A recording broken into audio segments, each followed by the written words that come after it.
বিজয় দিবস উপলক্ষে সাভারের জাতীয় স্মৃতিসৌধে শহীদ বেদিতে শ্রদ্ধা জানাতে এসে ঢাকা জেলা আওয়ামী লীগের সাবেক সাধারণ সম্পাদক ও ঢাকা জেলা পরিষদের সাবেক চেয়ারম্যান মাহবুবুর রহমান ও তার মেয়েসহ ৮ নেতাকর্মীকে আটক করেছে পুলিশ।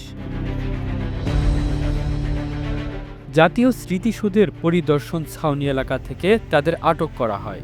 বিজয় দিবস উপলক্ষে জাতীয় স্মৃতিসৌধে শ্রদ্ধা নিবেদন করতে আসেন ঢাকা জেলা আওয়ামী লীগের সাধারণ সম্পাদক মাহবুবুর রহমান। তার নেতৃত্বে স্থানীয় ঢাকা ১৯ আসনের সাবেক সংসদ সদস্য সাইফুল ইসলামের কর্মীরা স্মৃতিসৌধে শ্রদ্ধা জানাতে দুপুরে পরিদর্শন ছাউনির পাশে জড়ো হচ্ছিলেন। খবর পেয়ে ডিএমপি, ডিবি ও আশুলিয়া থানার পুলিশ ৮ নেতাকর্মীকে আটক করে। এ বিষয়ে ঢাকা জেলা পুলিশ সুপার আহমদ মুহিত জানান, নাশকতা ও বিশৃঙ্খলার অভিযোগে তাদের গ্রেপ্তার করা হয়। তাদের নামে বিভিন্ন থানায় হত্যা মামলা সহ একাধিক মামলার অভিযোগ রয়েছে বলে জানান police. The news Bangladesh desk report.